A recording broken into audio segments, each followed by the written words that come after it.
大家好，歡迎嚟到 Get Alive， 一個探索真實人生故事嘅頻道。透過分享那些不向命運低頭、勇敢追夢嘅故事，希望啟發每一位聽眾，用自己嘅方式創造你嘅不平凡人生。你有冇諗過，一個樣貌唔算靚仔、英文又唔流利、身高只得1.68米嘅新移民，點解可以喺美國靠講笑話改變佢嘅人生？喺呢個故事開始之前，如果你都鍾意一啲勵志、追夢又有深度嘅故事，請記得訂閱我呢個頻道，我會繼續用聲音陪你講更多嘅不平凡人生。今集我想同大家分享一個移民追夢嘅故事。故事嘅主角 Jimmy O Young 歐陽萬成，1987年喺香港出世，今年38歲。佢嘅父母本身係上海人，後來搬去香港。Jimmy 就喺香港出世同成長。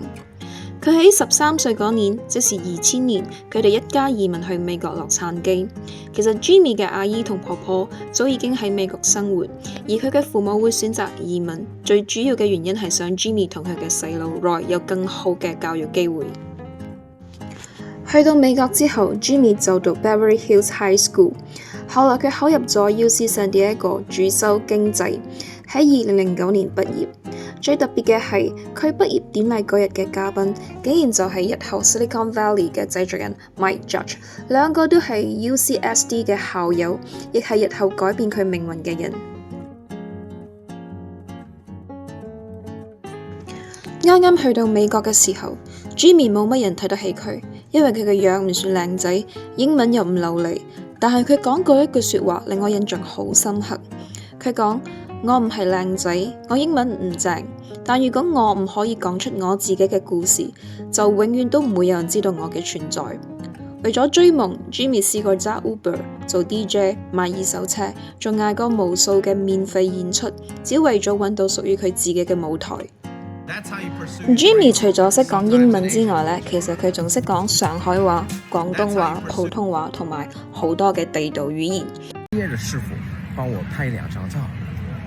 佢嘅阿爸 Richard O Young 後來仲簽咗 Jimmy 間經理人公司，拍過幾部電影啦。咁喺電影裏邊咧都仲演 Jimmy 嘅阿爸。其實佢哋戲裏戲外都係真父子。Jimmy 喺2015年正式成為美國公民，喺嗰度落地生根。但係佢從來都冇忘記過自己嘅身份。佢之前仲拍過拖，對象更係美國嘅一位資本家。不過呢段戀情咧，佢就好低調咁處理啦，冇作太多嘅公開。咁有趣嘅係，這個 Jimmy 嘅爸爸喺社交媒體嗰度透露 ，Jimmy 嘅媽媽家族嘅外曾祖父，竟然係天楚味精廠嘅創辦人之一。咁即係話 Jimmy 嘅曾祖父係味精廠嘅先驅啊。Jimmy 喺21歲嗰年第一次登上棟篤笑嘅舞台，用藝名 Low Bird Jim 喺洛杉磯嘅 North Hollywood 嘅哈哈哈 Comedy Club 作表演。喺嗰個時候呢，其實佢仲未正式入行嘅，只係靠住一股熱誠去試。佢大學畢業之後呢，都試過喺 Beverly Hills 嘅一間金融顧問公司嗰度做 intern。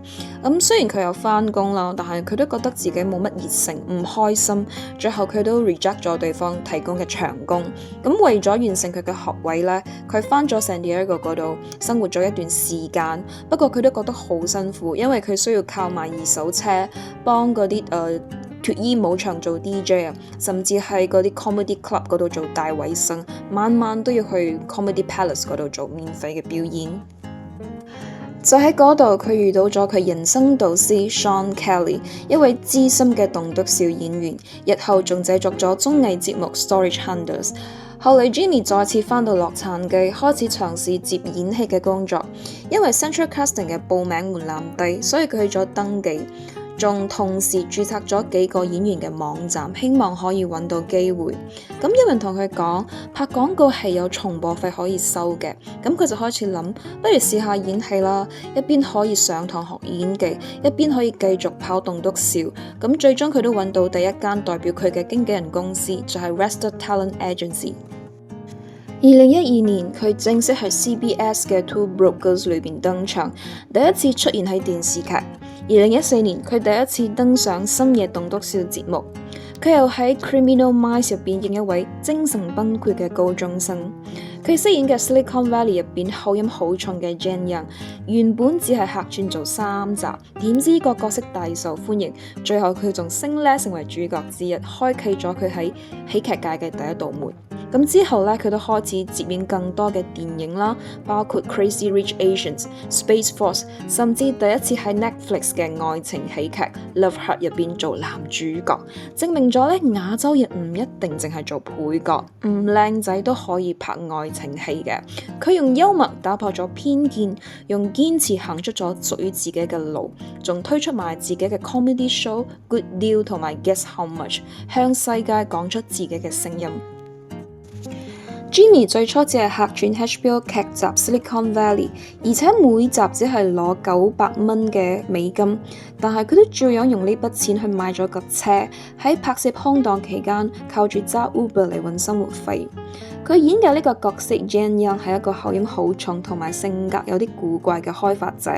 本來佢只係客串3集，但係因為觀眾好鍾意佢呢個角色，所以佢被升呢成為主角之一，都成為成個劇集裏邊嘅笑點之一啦。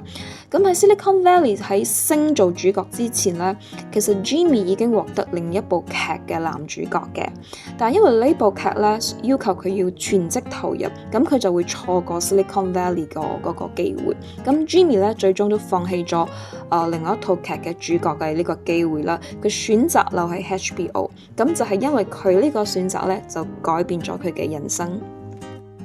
除咗演戲之外呢， Jimmy 其實仲好有才華。佢出過一本書，個書名都幾抵死，叫做 How to American: An Immigrant's Guide to Disappointing Your Parents。中文嘅意思就係如何成為美國人，一個令你父母失望嘅移民指南。咁呢本書呢，其實係佢自己嘅自傳嚟嘅，用咗佢幽默嘅方式去講自己點樣由喺美國由一個來自香港嘅新移民，一步一步堅持演戲夢。雖然喺父母嘅眼中咧唔係一個穩定嘅出路，但最終佢都活出咗屬於自己真正嘅人生。出咗書之後咧 ，Jimmy 喺2018年搞咗一個全美國嘅棟篤笑 tour。雖然佢出咗名，都拍過電影啦，但係佢從來都冇離開過喜劇嘅舞台，因為佢相信用笑聲去講身份、講文化、講掙扎，係最直接觸動人心嘅方法。近年呢 Jimmy 仲開咗自己嘅 YouTube channel， 主打烹飪主題。喺片入邊呢，佢都唔係教人哋點樣做啲高級嘅西餐啦，而係煮一啲佢細細個成日喺屋企食嘅一啲中式嘅家常菜，譬如話雞蛋炒飯啊，或者煮蝦餃啊，樣樣都有。講真呢，都幾有趣嘅，仲好有一種移民幾真嘅屋企 feel， 都幾有溫度。咁你都會發覺 Jimmy 嘅魅力呢，就係無論佢去到幾遠，無論佢去到邊度，佢都唔會忘記自己嘅根。講到 Jimmy 嘅戲劇之路呢，原來佢最初嘅啟發者唔係來自美國，而係來自香港啊。Jimmy 話佢第一次睇棟篤笑係喺11、12歲嘅時候喺香港睇嘅 Shogun Show， 由黃子華、張達明同埋吳鎮宇主演。咁睇完之後呢，佢笑唔停，佢腦海裏邊出現一個念頭，就係話原來講笑話都可以咁講嘅，原來一個人企喺舞台上講自己嘅生活係可以咁有力量嘅。咁之後呢，佢就開始迷上咗黃子華，仲成日睇佢嗰部《男親女愛》啦。咁佢都喺訪問中有講到，黃子華係香港第一個，而家都係仍然最勁嘅戲劇演員。咁佢係我嘅啟發嘅來源啦。佢最鍾意就係睇《男親女愛》。咁最近 Jimmy 返嚟香港嘅時候呢，仲去睇咗黃子華嘅《破地獄》啊！咁佢仲特登帶咗《男親女愛》嘅 DVD 揾子華神簽名啊！佢仲 post 喺佢 IG 嗰度寫夢想成真啊！除咗子華神之外呢， Jimmy 嘅另一位啟發者就係周星馳。佢話自己由細到大呢都好鍾意睇星爺嘅戲啦，尤其是係國產007同埋《逃學威龍》。咁呢種無厘頭嘅人生嘅幽默方式呢，對佢之後嘅笑話啊、拍戲啊、講故事啊都有好深嘅影響。所以你見到而家 Jimmy 嘅棟篤笑呢，好多時候都會講文化衝擊啊、身份認同啊、語言錯配，嗰笑點原來都係來自佢嘅生活。咁 Jimmy 咧早前都宣布咗會喺6月14號舉行佢人生第一場喺香港嘅棟篤笑 Jimmy O Young Live in Hong Kong。咁佢第一次嘅喺香港嘅演出咧，已經係紅館嘅級別啦，而且仲一票難求添啊！咁佢親自喺 IG 嗰度向全部嘅香港觀眾咧講多謝啦，佢仲同嗰啲買唔到飛嘅人講聲唔好意思啊！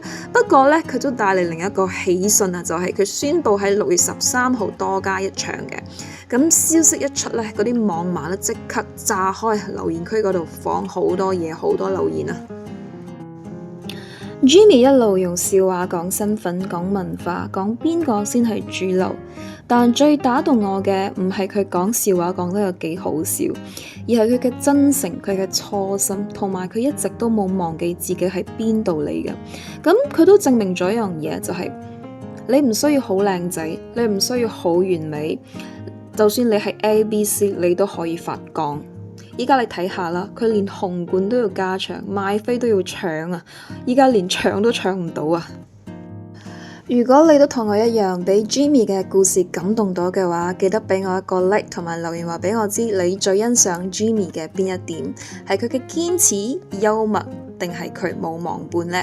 仲有請記得訂閱我呢個頻道，我會繼續用聲音陪你講更多更真誠、深刻又唔平凡嘅人生故事。我哋下一集見啦，拜拜！